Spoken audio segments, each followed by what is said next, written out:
Уште еден сигнал дека коалиционата врска на Заев со албанските партнери е разнишана. Последната порака на првиот човек на алтернатива. Вчера нагласи дека не ја исклучува можноста за коалиција со опозиционата Алијанса за албанците, ако добие понуда. Судејќи според ставот на партијата на Села, која не се гледа во никаква релација со најважниот партнер на Заев во моментот Ахмети, произлегува заклучокот дека Гаши е подготвен и на поинакви дилови.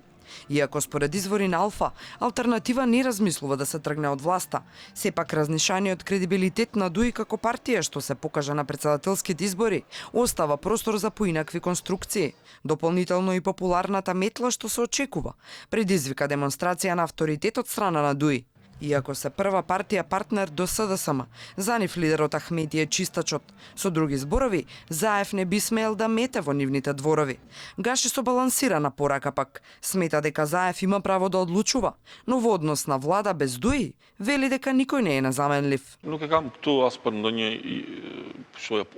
Не мислам на никој опонент, ниту пак ми е инет. Секој политички субјект треба да свати дека не е незаменлив. Нема влада само кога нема 61 глас. Од Алијанса за албанците за Алфа вела дека односите и со Беса и со алтернатива им се многу добри, но до парламентарните избори немаат намера да креираат коалиции. Можни се коалиции, но многу е рано да се зборува за тоа. Чекаме да видиме кога ќе има парламентарни избори, па потоа ќе видиме и како ќе настапиме. А владеачката коалиција вештачки се одржува разнишано од поодамна.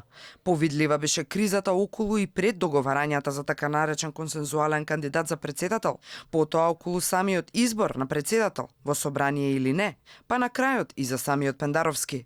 Рече се до последно ДУИ имаше своја листа на кандидати, чиј рейтинг го мереше. Сега, освен што коалицијата е отворено прашање, останува дилема и цената што СДСМ треба да ја плати, што победи нивниот кандидат за шеф на државата.